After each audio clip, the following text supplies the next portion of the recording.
guys? SMH Super Mario Hoops back with some more hoops. Today we're concluding this little 5-parter with the centers tier.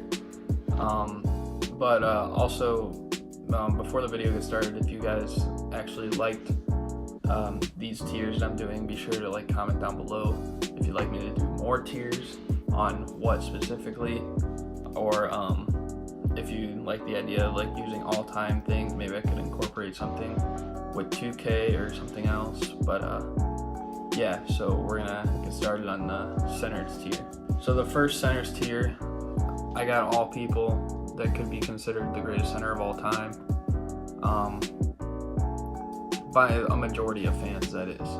So I got 4 people actually, and those 4 people are Kareem Abdul-Jabbar, Shaquille O'Neal, Wilt Chamberlain, and Hakeem Olajuwon. I feel like most people consider Kareem the greatest center of all time. I consider him the greatest center of all time. He has the most MVPs ever. He's won more titles than everyone else on this list. When he was with the Bucks, he was just a beast, and he literally has probably the most unguardable move ever in history. Next is Shaq, who's probably the most dominant player of all time. He's just huge, literally huge. So it was just almost impossible for most people to even guard him. So next up we got Wilt Chamberlain. Dude was breaking records every day and night. 100 points in a game, 50 points per game in a season. Dude averaged almost 10 assists a game too as a center, which we haven't seen since really Jokic has started doing it recently. But yeah, so he's kind of just breaking every record, is what he's known for.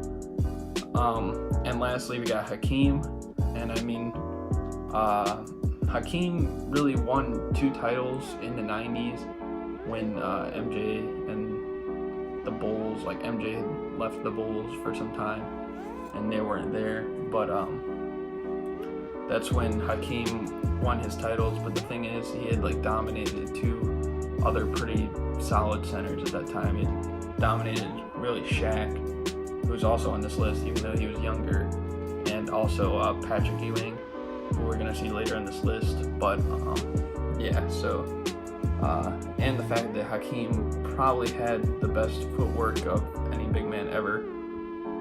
Moving on to tier 2, the first one on tier 2 is Bill Russell.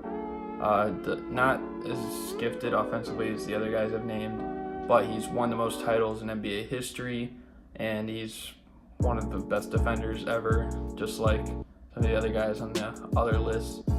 But yeah, and then next up we got Moses Malone. Moses Malone was a Finals MVP and won a title with the Sixers. He was also crazy good with the Rockets. Another crazy rebounder, especially on the offensive end. So yeah, Moses Malone is on tier 2. The next 2 are both from the 90s, David Robinson and Patrick Ewing. I have D-Rob over Ewing because he also was an MVP, and he ended up winning some championships eventually. Patrick Ewing, he couldn't ever really win a title, but yeah, both of them are big-time players and Hall of Famers. Next up is Willis Reed. I was debating putting him tier 2 or tier 3, but the fact is Willis Reed's a multiple-time Finals MVP and champion, and even the way that he did it, just playing through an injury, was just insane. Obviously multiple-time All-Star, just about as everybody on this list. But yeah, so I got Willis Reed at tier 2. Now tier 3, first person I got on here who had some years where he showed his dominance, but ultimately injuries kind of affected how long he could do that, and that's Yao Ming. Yao Ming was super huge, and the other way from Shaq though. I mean, Shaq's still this huge, but he also this huge. But when you look at Yao Ming, he was just super tall, 7'6". The dude was a pretty good mid-range shooter as well. And it's a shame if he didn't get injured in 2009.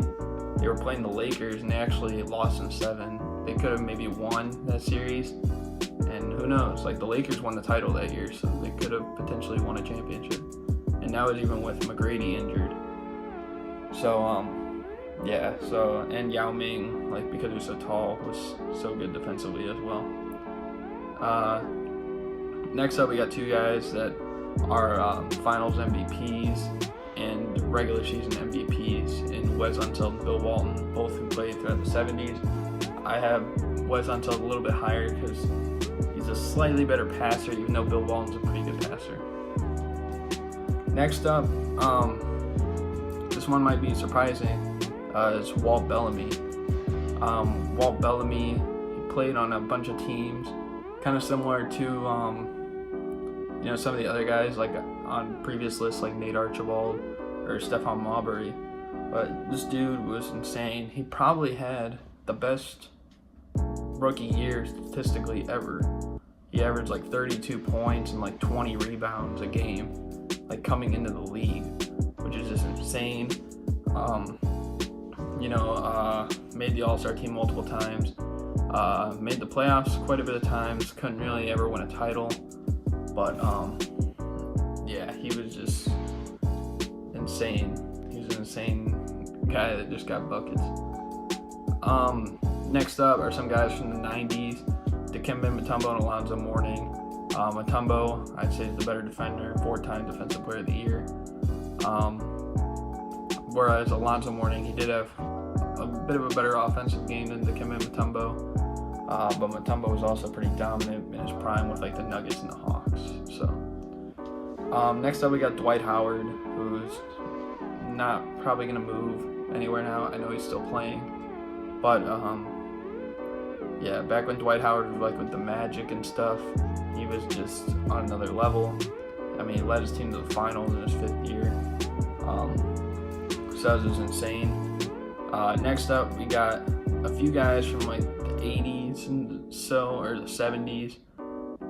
We got Robert Parrish, who was part of the Celtics dynasty in the 80s. We got Dan Issel, who played in like the 80s as well with the Nuggets, who was put up some pretty crazy numbers as well.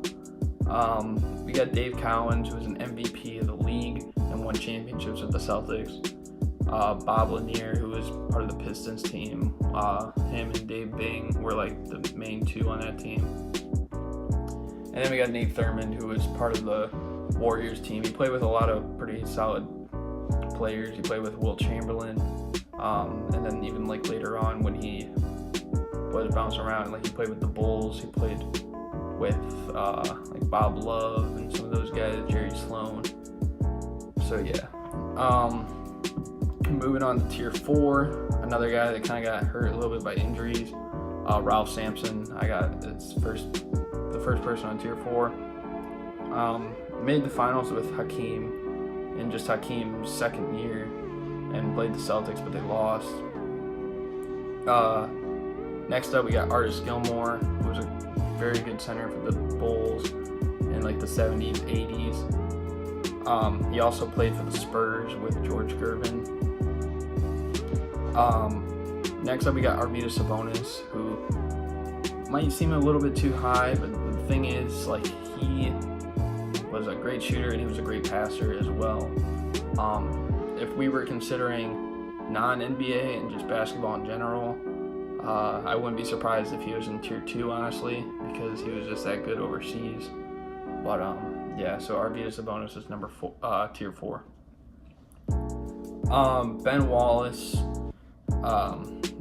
multiple-time Defensive Player of the Year like Dikembe Mutombo, won a championship with the Pistons. He was a pretty good rebounder as well. Then we got Brad Daugherty, who is another 20 and 10 guy.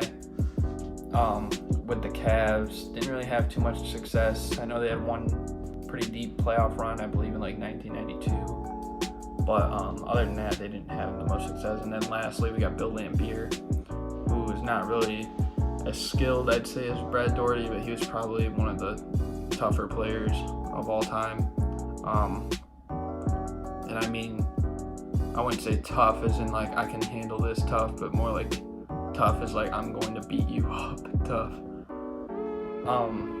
And then we're going on to tier 5.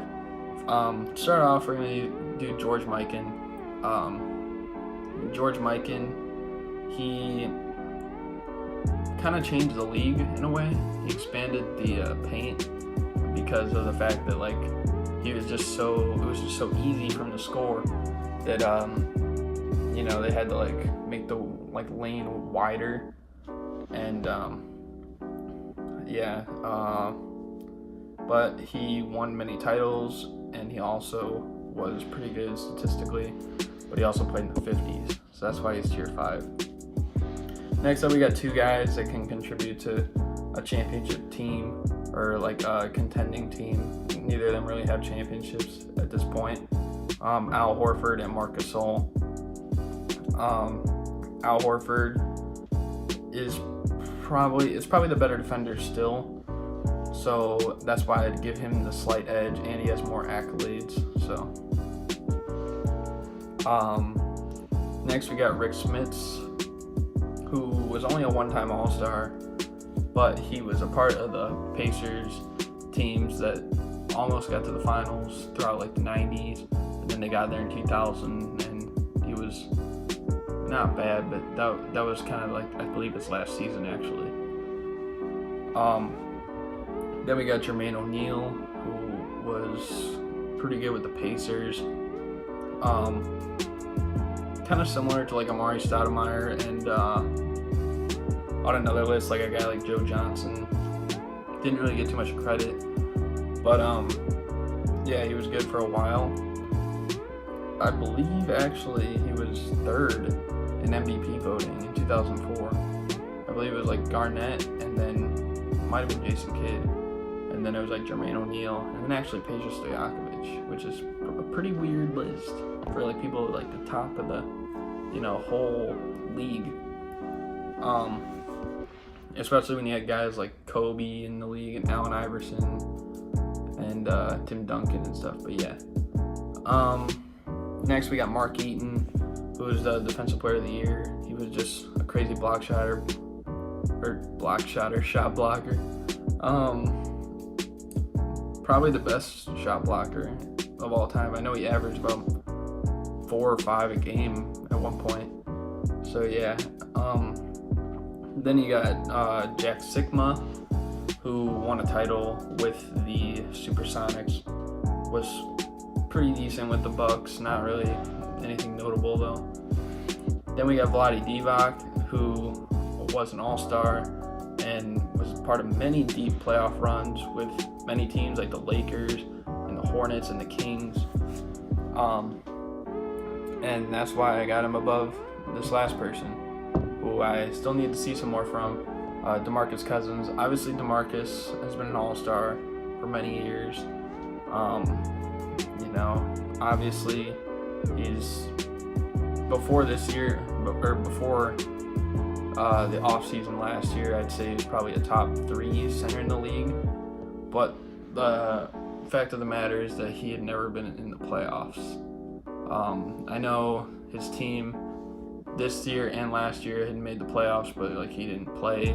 I know he's playing now, and he also played earlier this year in the playoffs against the Clippers. But yeah, like he could never get to the playoffs, like with the Kings, and that's just kind of unfortunate. So until who knows, it could change maybe by the end of the series or something, like with the Warriors, if he starts playing like a beast. Who knows? I don't know.